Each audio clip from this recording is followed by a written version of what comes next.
documentación de auditoría en el archivo de auditoría y complementará el proceso administrativo de compilación del archivo final de auditoría oportunamente después de la fecha del informe correspondiente. ¿Eso qué cosa significa?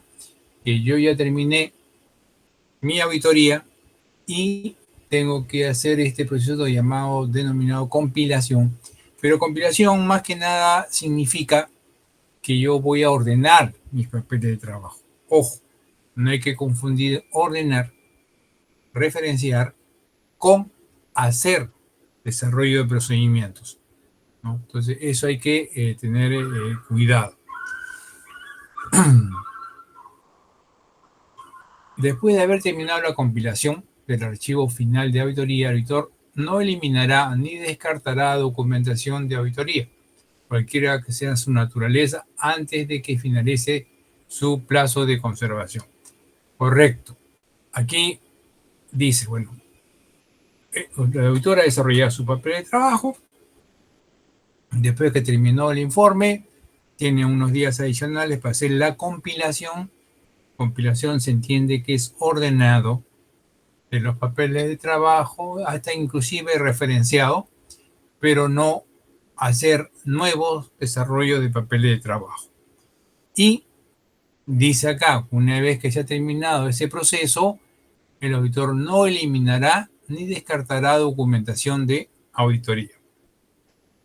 Luego, en circunstancias distintas a las previstas en el apartado 13, cuando el auditor considere necesario modificar la documentación de auditoría que existen o añadir nueva documentación de auditoría después de que se haya terminado la compilación, independientemente de la naturaleza de las modificaciones o incorporaciones, el auditor documentará.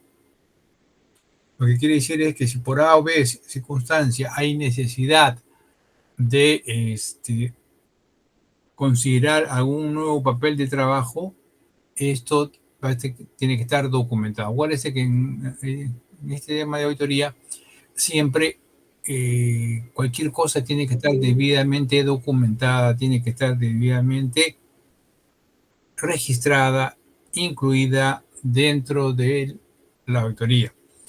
Un poco en el argot cotidiano de auditoría se dice que lo que no está en un papel de trabajo no existe. Por más que el auditor haya hecho el trabajo, lo haya revisado, etcétera, etcétera, etcétera, pero si finalmente no está como parte de los papeles de trabajo, es como si no lo hubiera hecho. Bueno, acá ya hay una mención de un caso práctico, ¿no? Al realizar la auditoría de la compañía San Marcos, se presenta como documentación el siguiente programa. Nota, los códigos alfanuméricos no son más que células donde se encuentra plasmada la información. Entonces, muy bien. ¿Cuál es la documentación en este caso que se está poniendo como ejemplo para mostrar a qué se refiere con el tema de documentación? Es que se está presentando esta diapositiva, en la cual se dice que la documentación de auditoría no puede considerarse sustituto de los registros contables. Definitivamente imposible, porque los estados financieros se desarrollan o se obtienen de los libros contables. Así que definitivamente esto no van a sustituir a los registros contables. Si no hay registros contables, no hay nada. Y en el ejemplo tenemos el nombre de la compañía, programa de auditoría de deudores, objetivo, etcétera, etcétera. Entonces, ese es un papel que ha desarrollado el auditor. Y en este caso se está mostrando como un ejemplo dentro de lo que yo les digo de que deben incluir casos prácticos al tema de la niña que tengan que tratar ustedes exponer. Ok, entonces con esto damos por concluida esta diapositiva y vamos a irnos a la siguiente.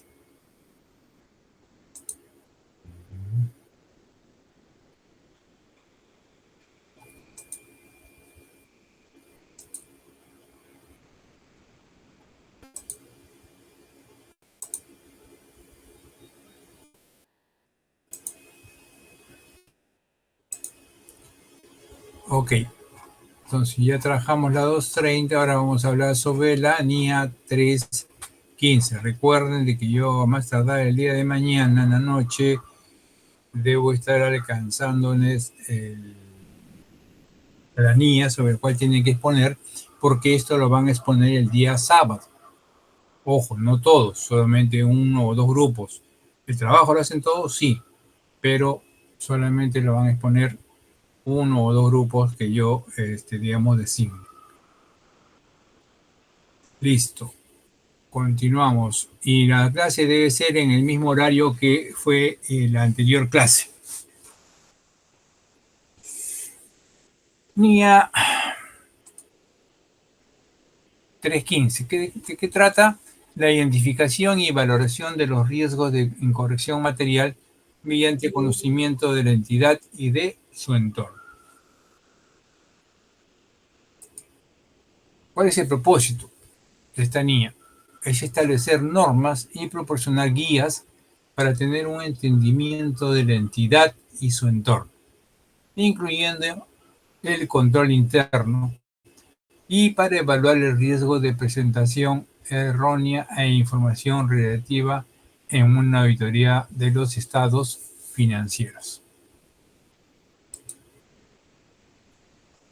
¿Cuál es el alcance? Esta norma internacional trata de la responsabilidad que tiene el auditor de identificar y valorar, no solamente es identificar, sino también valorar. Acuérdese que cuando hablamos de riesgo, hemos mencionado que es una especie de matriz o un par de ejes donde confluyen la posibilidad y el impacto, ¿no? Entonces, tenemos que identificar cuál es el riesgo y cuál es el impacto que podría generar. Es identificar y valorar los riesgos de incorrección material de los estados financieros mediante el conocimiento de la entidad y de su entorno, incluido el control interno. Entonces, ¿qué estamos acá? Volviendo a recalcar la importancia de que esta identificación y valoración de riesgo va a ser como producto del conocimiento de la entidad, de su entorno, incluido el control, evaluación del control interno de la entidad. ¿Cuál es el objetivo? El objetivo del auditor es identificar y valorar los riesgos de incorrección material debido a fraude o error, tanto en los estados financieros como en las afirmaciones, con la finalidad de proporcionar una base para el diseño y la implementación de respuestas a los riesgos valorados de incorrección material. Bueno, a ver, de lo que hemos explicado en el alcance ya hablamos, es identificar y valorar. En cuanto al objetivo, me está diciendo que hay que identificar y valorar, ¿no? Y hablamos de riesgos de incorrección material. ¿Qué cosa quiere decir? Que en el examen de los estados financieros que estamos examinando no vayan a existir incorrecciones, pero que sean materiales, ¿no? Que sean de importancia relativa. No es que cualquier pequeña diferencia ya esto va a generar un problema. No, tienen que ser incorrecciones, pero materiales. Y esto puede ser debido a fraude o error. Error es algo que va a estar siempre presente mientras que sean seres humanos los que hagamos este tipo de información. Y el fraude, igualito. Siempre va a haber gente en las organizaciones que quiere robar algo, ¿no? Ahora, tanto en los estados financieros, dice, como en las afirmaciones. ¿A qué se refiere cuando hablamos de las afirmaciones?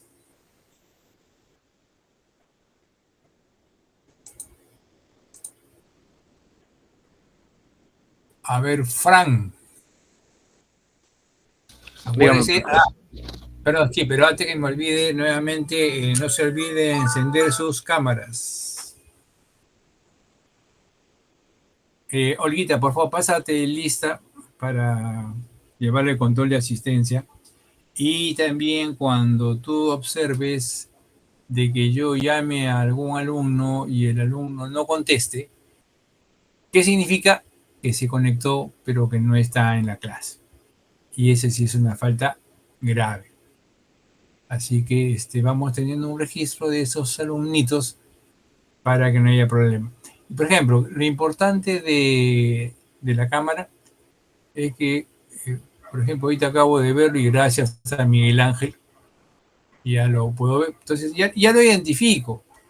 No, ya en las clases presenciales, Miguel Ángel pues, es uno de los alumnos que participa permanentemente de la misma y entonces ya esos son puntos bonos para él y para todos aquellos que participen. Y viéndolo, lo puedo identificar mejor porque por nombre, imagínense, si me voy a estar acordando de los nombres, un poco complicado.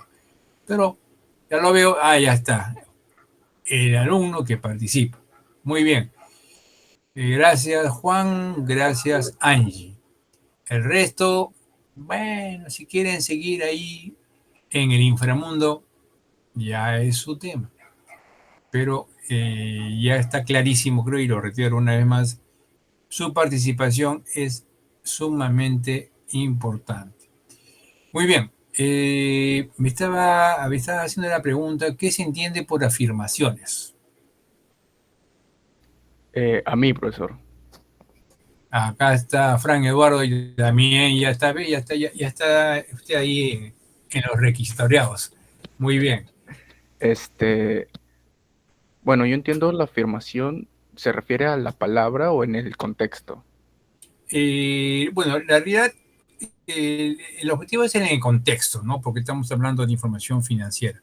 Ahora, si por A o B el alumno, y por eso siempre yo le doy la libertad de que no tienen conocimiento, porque para eso estamos estudiando, por lo menos sí tiene que tener el criterio para decir, afirmaciones, agarro mi diccionario y significa tal cosa. Y por ahí voy a sacando una correlación de qué se puede tratar. Entonces, lo ideal, si puedes hacerlo en el contexto del tema, bacán. Y si no, puedes hacerlo una deducción partiendo de la base de lo que significa esa palabra afirmación. Ok, yo afirmaciones lo entiendo como hechos que están. Entonces, partiendo de ello para el conocimiento de los estados financieros, yo creo que las afirmaciones se refieren a que no se debe distorsionar la información y únicamente alcanzar hechos que puedan existir en la empresa. Ya. A ver, otro comentario.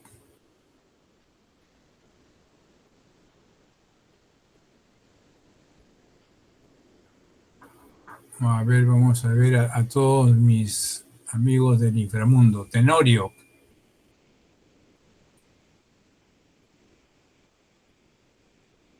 Tenorio, supongo que debe estar tomando su lunch.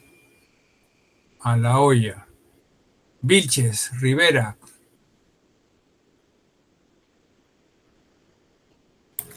Sí, profesor. Ya. ¿Cuál es tu comentario?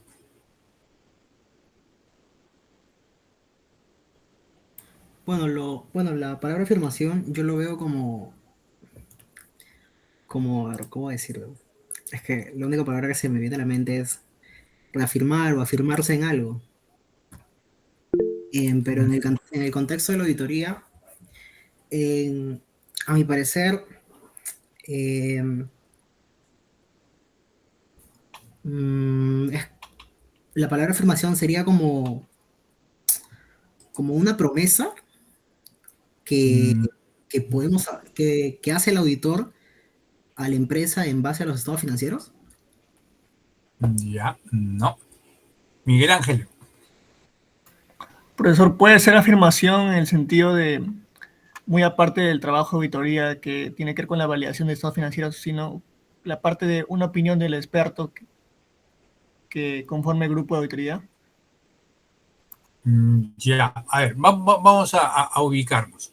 Primero, como se mencionaba hace unos segundos, tenemos que entender esto dentro del contexto de lo que estamos investigando. Estamos investigando la identificación y valoración de riesgos. ¿De qué? De incorrección material. Ahora, esa incorrección material se va a dar ¿en qué? En estados financieros. ¿Ok? Entonces, hagan la cuenta de que ustedes ven un estado financiero y en el estado financiero ustedes van a tener, a ver, un estado financiero, estado de situación financiera, ¿qué es lo que ustedes generalmente se ve? Descríbanme ustedes qué se ve en un estado de situación financiera.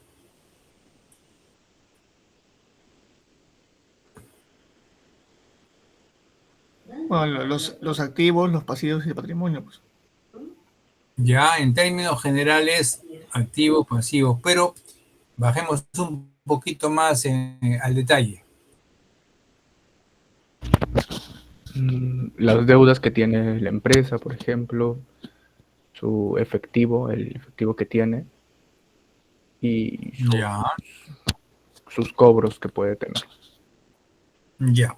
Pero ahora, haciendo una descripción, es igual como yo les digo, descríbame, por ejemplo, una persona. Entonces yo les voy a decir, bueno, tiene cabello, no tiene cabello, tiene cerquillo, no tiene cerquillo, tiene ojos redondos, cuadrados, no sé. Esa es una descripción. Entonces, en este caso, si yo tengo un estado de situación financiera, lo primero que voy a tener que ver es el nombre de la empresa. Empresa de Periquito S.A. Ya, después nombre del estado de situación financiera al 31 de diciembre del año tal. Y después voy a tener activos, efectivo, decremento efectivo, y así sucesivamente el nombre de las diferentes cuentas que conforman ese estado de situación financiera. Pero además de eso, ¿qué tenemos? Nombre de cuentas, ¿qué más?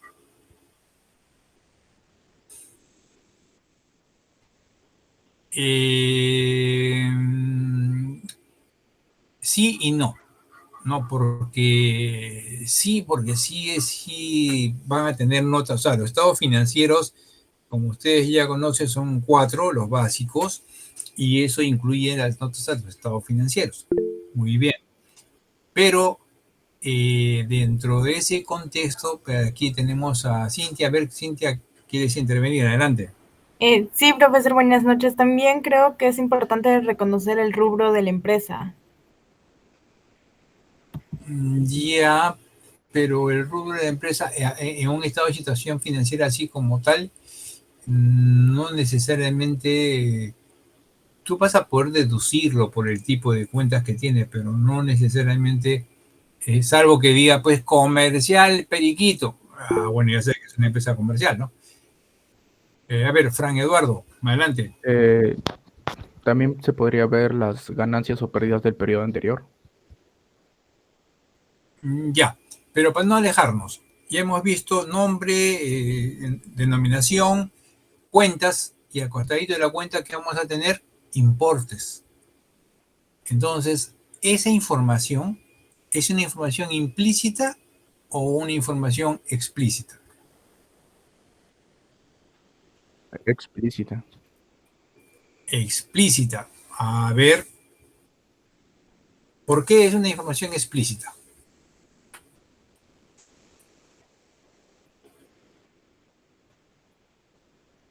No, pero por ejemplo, si tú ves ahí ese estado financiero y dice existencias, muy bien, pero no te dice qué existencias son, simplemente existencias. Y te ve un importe, digamos 200.000 soles. Entonces tú, esa información implícita que te da a entender a ti como lector que en esa empresa, al 31 de diciembre de un año X, existe existencias por 200.000 soles. Entonces es una información implícita. ¿Y cuál va a ser la diferencia para que se entienda mejor con la explícita? Lo que tú dijiste hace un rato, las notas. Lo que pasa es que en el estado financiero así solito no están las notas. Las notas van a aparecer cuando tú elabores un informe. Cuando elaboras un informe, ahí sí, porque vas a tener tus 4 estados financieros básicos y sus notas. Y cuando están en tus notas, ahí vas a poder visualizar eso. A ver, Frank, ¿qué comentario adicional quieres realizar? Con eso se refiere que el implícito es más de forma general y el explícito es más detallado. Más detallado y más específico, más explícito, ¿no? Porque lógicamente, aparte de que cada cuenta va a tener una explicación, por ejemplo, efectivo y cliente efectivo. ¿Qué va a decir? Que tiene, cuánto tiene en caja, cuánto tiene en cuentas corrientes, cuántos depósitos a la vista, etcétera, etcétera. Entonces ya tienes una explicación más importante de qué es lo que contiene esa cuenta.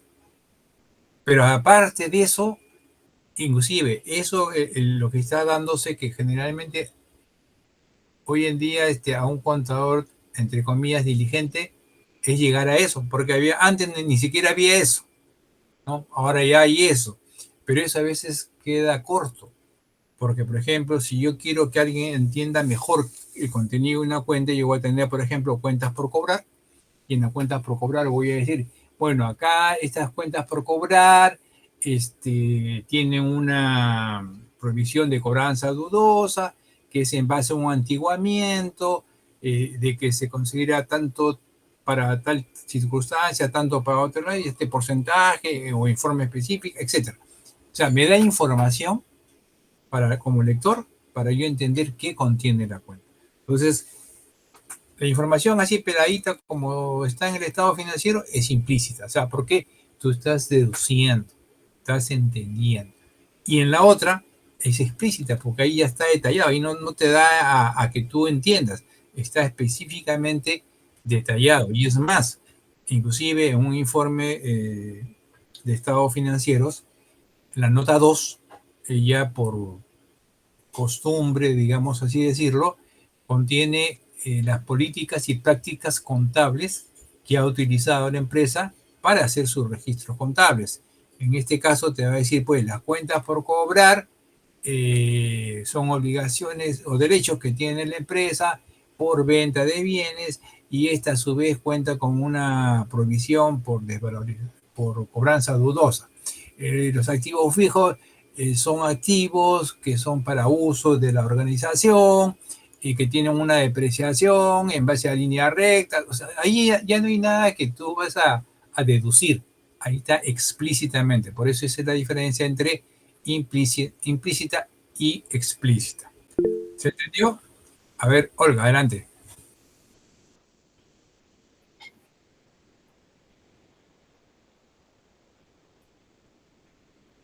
Ya.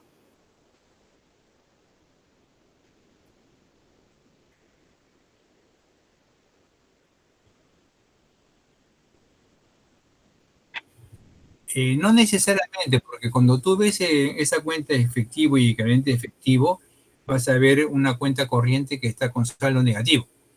Entonces tú ya vas a entender que ese es un sobregiro. Pero,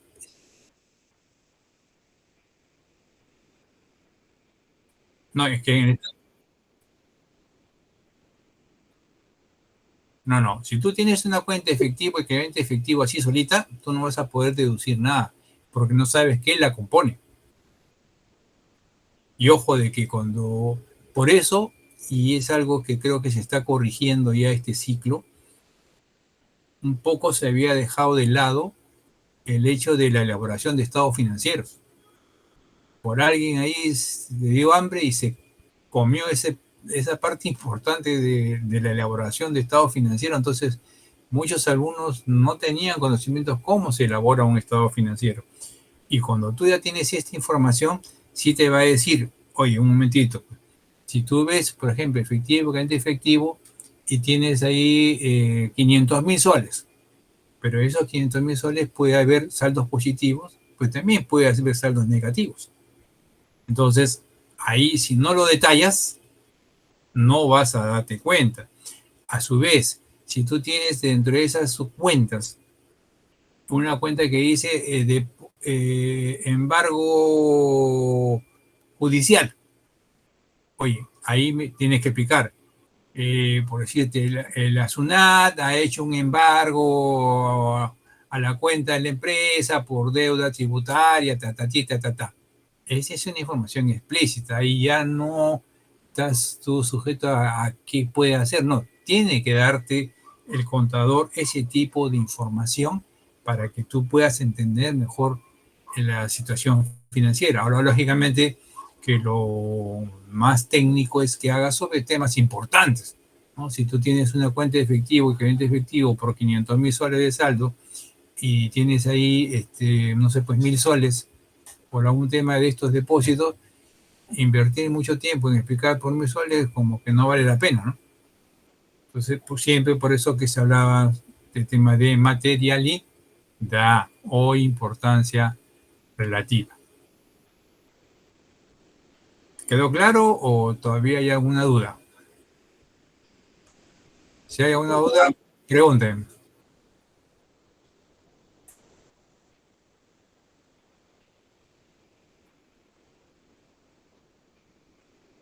No, implícita, lo único que vas a ver es tú, primero cuentas. Si pones ahí efectivo, equivalente efectivo, ya sabes qué cosa es efectivo y equivalente efectivo, o debes saberlo, ¿no? Ya sabes de que son dinero o elementos que puedan convertirse fácilmente en dinero, que es un máximo de 90 días. Entonces ya eso es implícito, porque así peladito en el estado financiero no lo vas a poder conocer, ¿ok? En cambio, si eso ya vas a la nota, en la nota sí, ahí tendría que estar explicado ese hecho. Y esa información ya es explícita, sobre todo, como les decía, de la nota número 2, que es de políticas contables. Ahí te van a decir cuál ha sido la política para registro, por ejemplo, de las cuentas por cobrar y sobre todo para hacer la provisión de cobranza dudosa. Entonces te va a decir que la política es por una antigüedad de, digamos, hasta 30 días se va a decir que es normal. Hasta 60 días, digamos, cobranza dudosa. Más de 100 días, pérdida, por ejemplo, ¿no? Entonces ahí ya es totalmente explícito. Esa es la diferencia. Y, ojo, tenemos que volver a la parte inicial de esto. Y ahí era justamente donde comenzamos y ya nos desviamos. ¿Qué se entiende por afirmación? Y ahí ya nos derivamos a decir explícita y implícita, pero no definimos qué cosa era una afirmación. Entonces, después de todo lo que hemos conversado, alguien que me puede decir qué se entiende por afirmaciones dentro del contexto de una revisión de información financiera.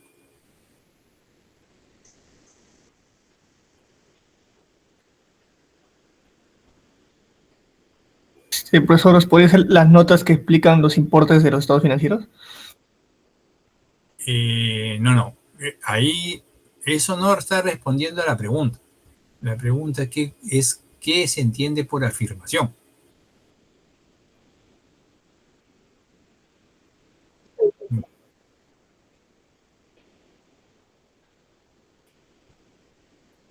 Bueno, es un comentario. ¿Alguien más? Puede ser Juan Zacarías. una declaración explícita o implícita que se va a realizar, la gerencia, pues, ¿no? Con respecto a los estados financieros. Ya, ok. Una afirmación es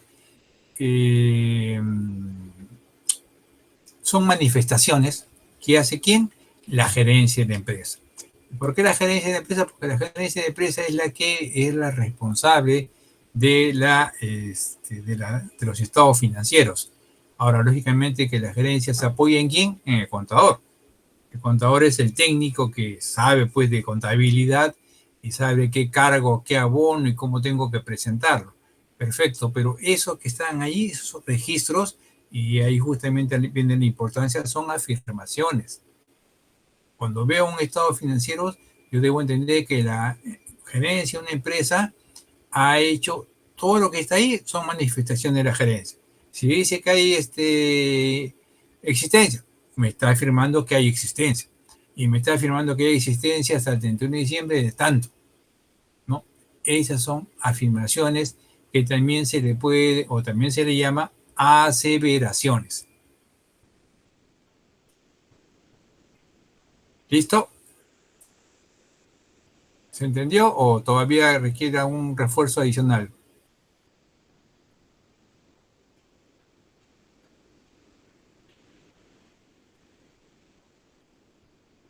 No se oye, padre.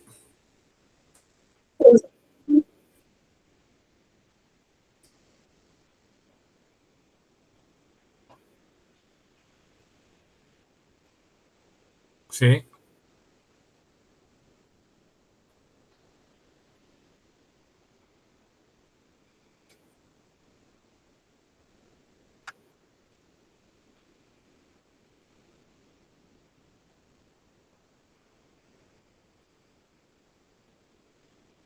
exacto, exacto. Y si yo quiero ser ir más al fondo, la auditoría es una revisión de esas afirmaciones, ¿no? Si esas afirmaciones se han cumplido y si esos corresponden a las normas contables de información financiera. Yo voy a revisar eso, porque ahí veo que hay afirmaciones, pero yo tengo que revisar si esos se ajustan a las normas.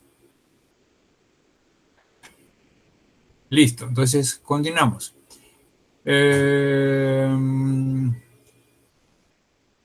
El objetivo es identificar y valorar los riesgos de incorrección material debido a fraude o error, tanto en los estados financieros como en las afirmaciones, con la finalidad de proporcionar una base para el diseño y la implementación de respuestas a los riesgos valorados de incorrección material.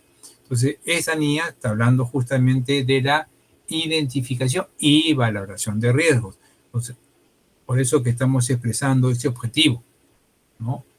Identificar y valorar estos riesgos que pueden existir, ya sea por fraude o por error. ¿En qué? En las afirmaciones que ha hecho una empresa en un momento determinado. ¿Y para qué? Para implementar las respuestas a los riesgos valorados. Si yo identifico un riesgo, lógicamente lo primero que voy a tener que hacer es generar una mitigación de ese riesgo. ¿Listo? Continuamos.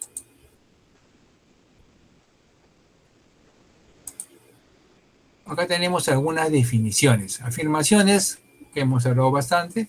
¿Qué nos dice acá? Son manifestaciones de la dirección explícitas o no, ya hemos explicado qué es explícita, qué es implícita, incluidas en los estados financieros y tenidos en cuenta por el auditor al considerar los distintos tipos de incorrecciones que pueden existir. Riesgo de negocio es el riesgo derivado de condiciones, hechos, circunstancias, acciones u omisiones significativos que podrían afectar negativamente a la capacidad de la entidad para conseguir sus objetivos. Ya en la clase anterior hablamos de qué cosa era riesgo y acá ya están especificando, orientando más específicamente a un aspecto específico. Y acá, ¿cuál es ese? Es riesgo de negocio. Control interno es el proceso diseñado, implementado y mantenido por los responsables del gobierno de la entidad, la dirección y otro personal con la finalidad de proporcionar una seguridad razonable sobre la consecución de los objetivos. Esto que está aquí es importantísimo que ustedes lo tengan claro, porque generalmente cuando hablamos de control interno estamos hablando, lo enfocamos más a controles que impidan la pérdida de activos, ¿no? Que me roben activos. Generalmente eso es lo primero que llama a pensar cuando hablamos de control interno. Pero acá estamos viendo ese aspecto que es fundamental, que está en la parte finalidad. ¿Cuál es la finalidad de generar procesos, ¿no? E implementarlos, mantenidos, ¿por qué? Por los responsables de la entidad. La finalidad es proporcionar una seguridad razonable sobre la consecución de los objetivos. Ese es el control interno, ese es el valor fundamental, el valor mayor cuando implemento un control interno, ¿no? Cosas, programas, procesos diseñados, normas que me ayuden a la consecución de mis objetivos y metas. Listo. Acuérdense que control interno es como cuando se habla del famoso defensa civil, que dice seguridad, tarea de todos. Control interno es igualito. La responsabilidad de control interno es de todos los integrantes de una organización. Lógicamente, que no todos pueden mandar, porque el portero no puede mandar, no puede sacar una directiva, no. pero sí un portero puede saber mejor que el gerente cuál es la forma de abrir una puerta, a qué hora abrir, en qué momento cerrar. Domina, cada uno en su área va a dominar y por lo tanto conocen cuáles son los mejores elementos para hacer un control. Eso también téngalo claro. Procedimientos de valoración de riesgo. Procedimientos de auditoría aplicados para obtener conocimiento sobre la entidad y su entorno, incluido su control interno, con el objetivo de identificar y valorar riesgos de incorrección material. Bueno, ya acá lo único que está diciendo son los procedimientos que se van a hacer para valorar el riesgo, pero ya hemos hablado bastante, así que continuamos. Riesgo significativo es un riesgo identificado y valorado de incorrección material, que a juicio del auditor requiere una consideración especial en la auditoría, ¿no? Muy bien, continuamos.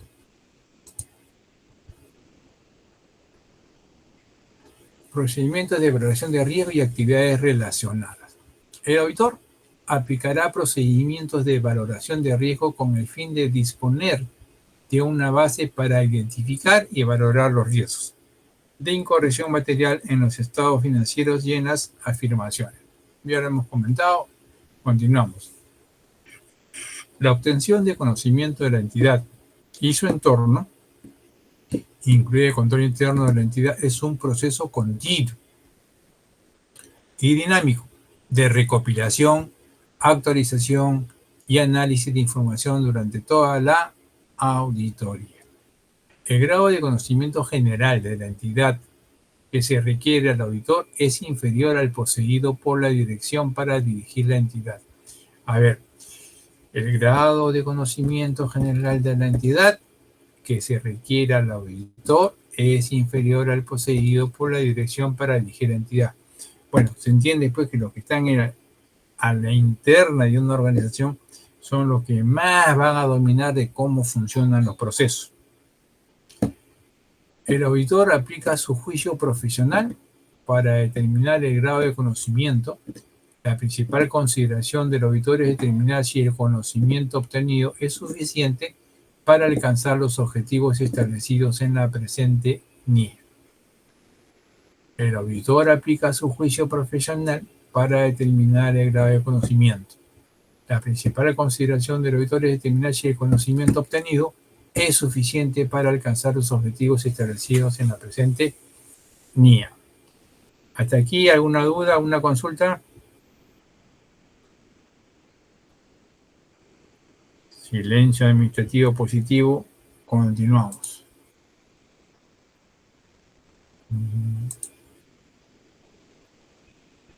Procedimientos de valoración de riesgo incluirán lo siguiente.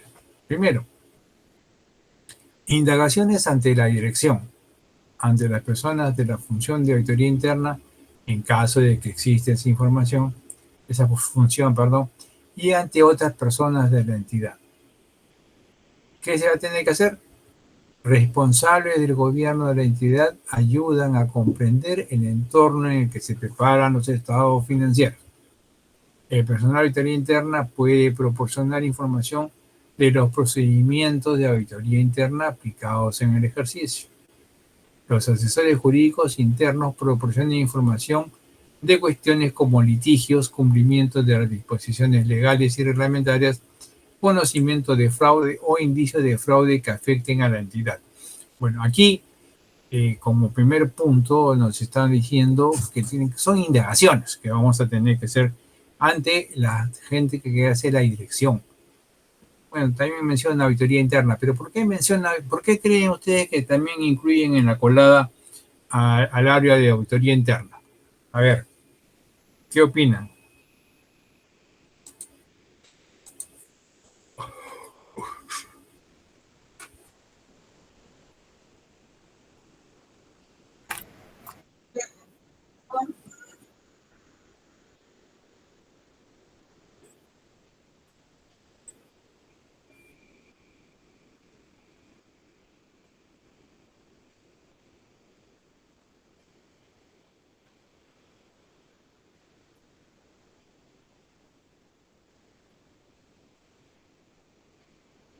No va por ahí la cosa. A ver, Miguel Ángel. Profesor, podría ser por el hecho de que la auditoría interna, además del conocimiento de la entidad, tiene funciones, pero con, digamos, con independencia. Entonces la información que brinda puede ser objetiva para el trabajo de auditoría, pues. Ya, a ver, un comentario final de otro alumno. Angie, ¿qué opinas?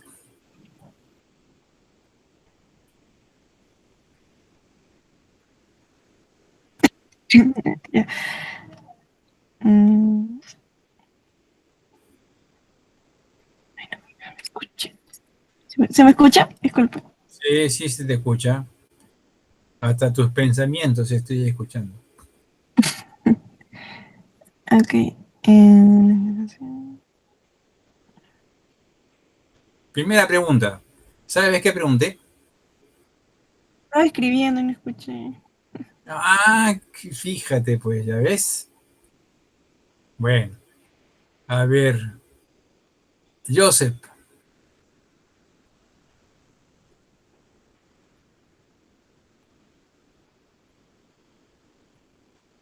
Joseph, Sí, profesor, disculpe. ya. ¿Cuál es tu comentario?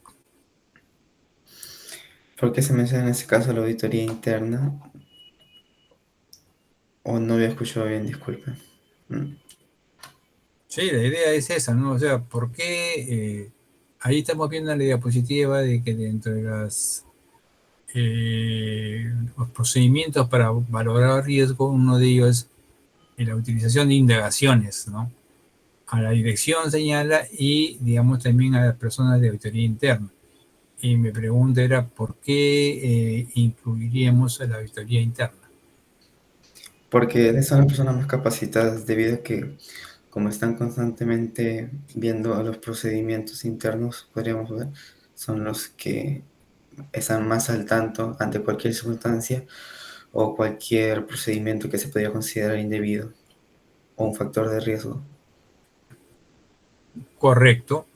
La persona de auditoría interna y el resto de personas que trabajan en una empresa están pues todo el año, ¿no? Y saben a la interna cómo funcionan las cosas.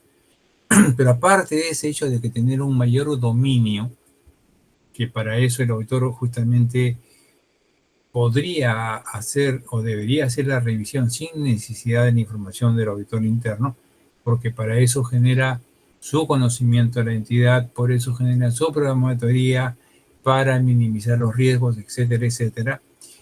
También hay que tener en cuenta de que yo auditor externo, como parte de mi revisión de auditoría es revisar la cuenta gasto de personal. Muy bien. Y dentro de gasto de personal voy a tener una subcuenta que se llame, digamos, remuneraciones. Muy bien. ¿Y de dónde es que yo voy a obtener la información para la cuenta de remuneraciones?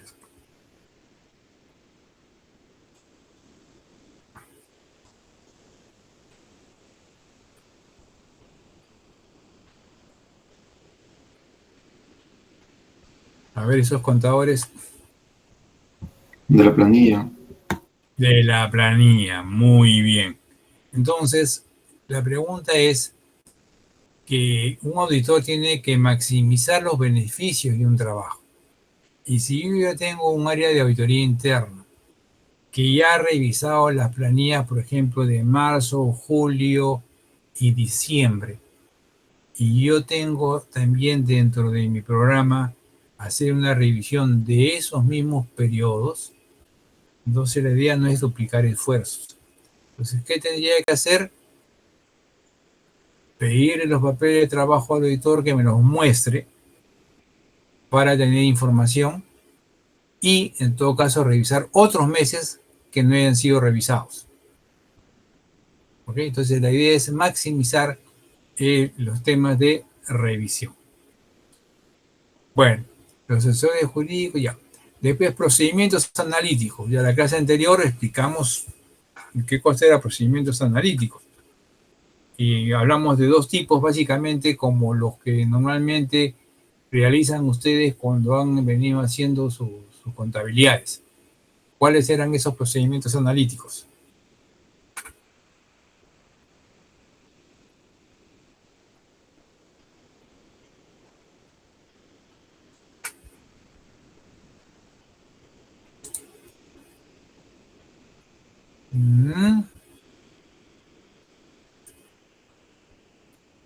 A ver, Marvin. Sí, profesor. Procedimientos analíticos. Sí. La verdad, no recuerdo los dos tipos de procedimientos analíticos. Ya. Pablo Ángel.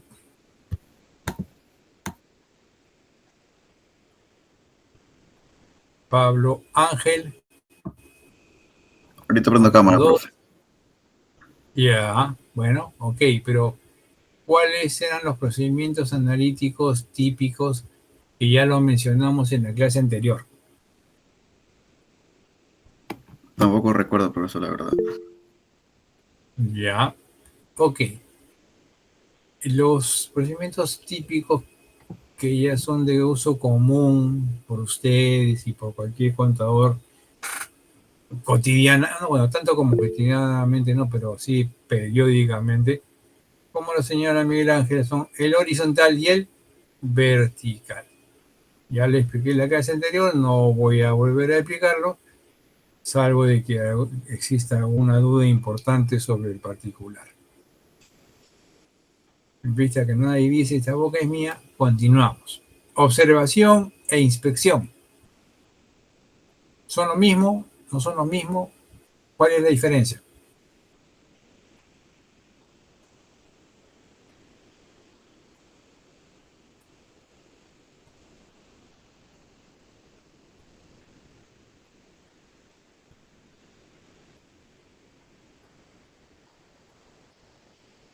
A ver. Profesor, Sí. creo que inspección es de documentos y observación es de procesos, trabajo de personas. No. Frank.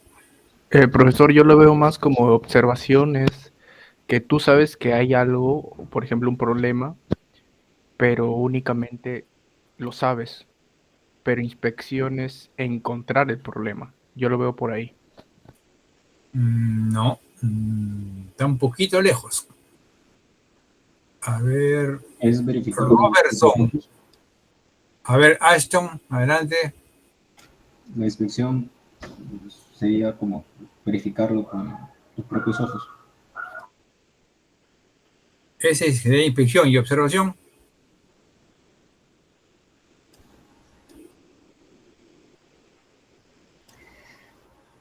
No sé, profe. Bueno, observación, como su nombre o la palabra mismo así lo indica, es observar. Puedo observar una toma de inventario, puedo observar, digamos, una apertura de un tema del almacén. Esos son observar, únicamente es mirar. Pero inspección ya va más allá. No solamente voy a mirar, sino voy a medir, voy a tocar la textura, el peso. Eso ya es inspección. Ya es algo más profundo. En observación es, como su nombre lo dice, observar. Y esto, un procedimiento típico en auditoría es la observación de toma de inventario, por ejemplo, ¿no? Profesor, entonces la inspección sería como examinar documentos. Podríamos decir que es como examinar, sí, pues porque yo, si por ejemplo tengo un bien, una laptop, que digamos que está en el almacén, y voy a hacer una inspección, voy a agarrar la laptop, la voy a medir, cuáles son sus medidas, si es un material consistente, no es consistente, si no está abollada, etcétera. Eso ya es inspeccionar. Y observación, como reitero, solamente es mirar. Así de sencillo. Continuamos.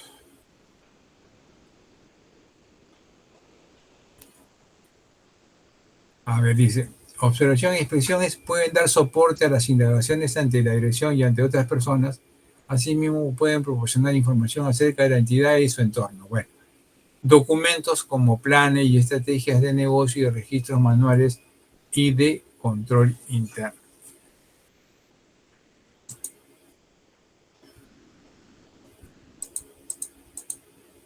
El conocimiento requerido de la entidad y su entorno, incluido su control interno. La entidad y su entorno. El auditor tendrá conocimiento de lo siguiente. A. Factores relevantes sectoriales y normativos, así como otros factores externos incluidos en el marco de información financiera aplicable. Y B. La naturaleza de la entidad en particular. Comenzamos por la más fácil, que es la naturaleza de la entidad. O sea, por ejemplo, si es una empresa comercial, si es una empresa industrial, si es una minera, si es una agrícola, etc. Esa es la naturaleza.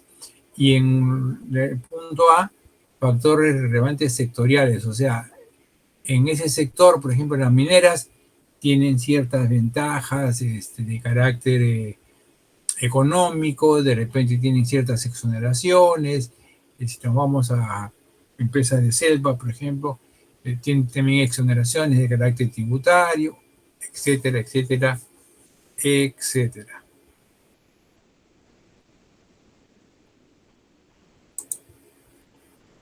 Otro punto sería la selección y aplicación de políticas contables por la entidad, incluidos los motivos de cambios en ellas. Bueno, eso sí, ya todas las empresas tienen que tener una selección para aplicar sus políticas contables en base a lo que consideran necesario para dicha empresa, ¿no?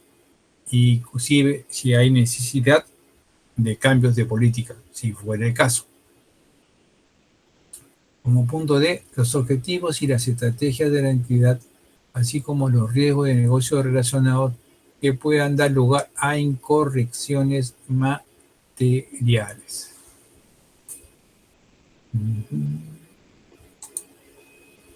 E. En la medición y revisión de la evolución financiera de la entidad.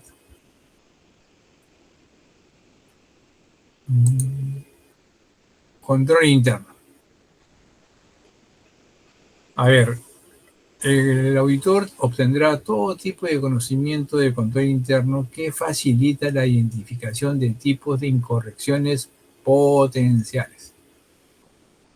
Bueno, en este caso, digamos, se entiende que ese es el sistema COSO. Y vamos a tener también lo que es auditoría interna, lo que es control interno propiamente dicho. Y tenemos en cuenta el alcance o logro de los objetivos de las operaciones, información confiable y útil, y cumplimiento de las leyes.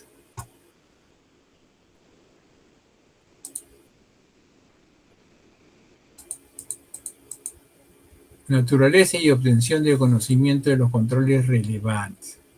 Al obtener conocimiento de estos controles relevantes para la auditoría, el auditor deberá evaluar el diseño de estos controles y determinará si se han implementado con buena responsabilidad.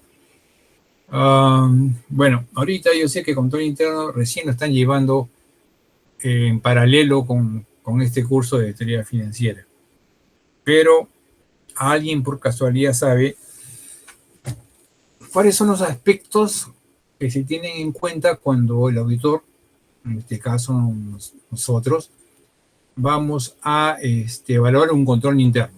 ¿Qué aspectos vamos a revisar?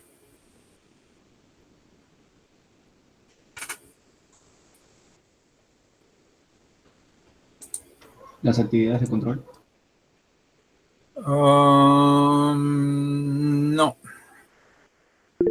Ojo, estoy hablando de... sí, Tenorio, dame un segundito nomás antes de darte la palabra. Como auditor, ya hemos dicho, yo voy a examinar, a revisar si las afirmaciones están de acuerdo a lo que debería ser, Ahora, dentro de esos temas hay uno que es evaluación de control interno. Entonces, yo como auditor, ¿qué cosa es lo que voy a revisar dentro de lo que es mi evaluación de control interno? Tenorio, adelante. Profesor, buenas noches. De repente, el cumplimiento de normas o políticas internas, ¿podría ser? No, porque esa es parte como auditoría, pero específicamente ahorita mi pregunta estaba enfocada al control interno. Entonces, lo que tú dices es cierto, o sea, con un proceso de auditoría vas a revisar, digamos, lo que se ha hecho y si eso cumple con normas internacionales de información financiera, pero también existen otra serie de normativas que uno debería verlo, ¿no? A ver, Miguel Ángel, nos responde, las estructuras, se fue. A ver, vamos a darle la oportunidad a Mariana. Profesor, buenas noches. El ambiente de control. Ya, pero antes de eso, prende tu camarita, por favor.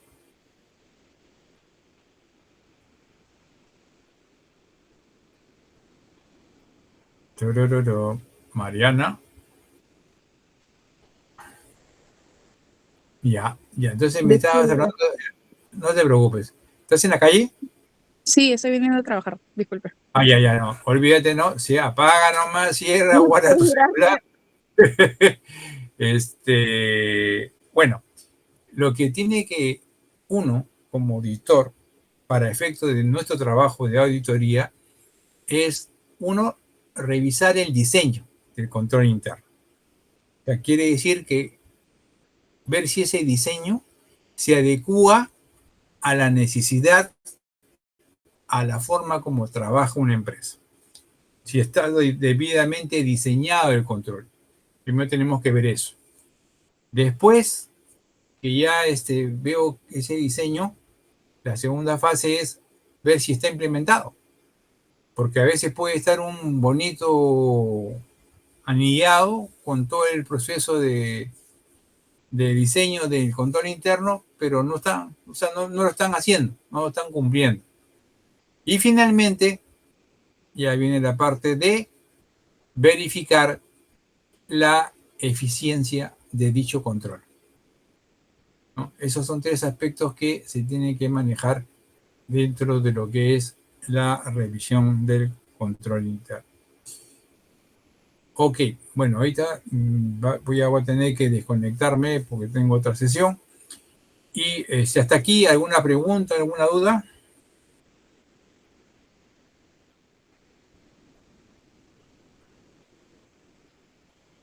Ya. Ok, entonces jóvenes, mañana a más tardar estoy dando las normas sobre las cuales van a presentar el día sábado una exposición en la forma similar a lo que yo estoy hablando. Ya veré, dependiendo de los tiempos, si concluyo con esta parte de esta norma para cerrar el círculo. Total, estamos, a ver. Bueno, estoy casi un poquito menos de la mitad, pero veremos, como es el sábado, veremos de entrar de lleno a terminar de cerrar este tema y de ahí entran ya los grupos a que le toque para hacer la exposición. Ok, jóvenes, nos estamos viendo el día sábado, Dios mediante, en el mismo horario que tuvimos la anterior sesión. Gracias, buenas noches. Buenas noches, profe.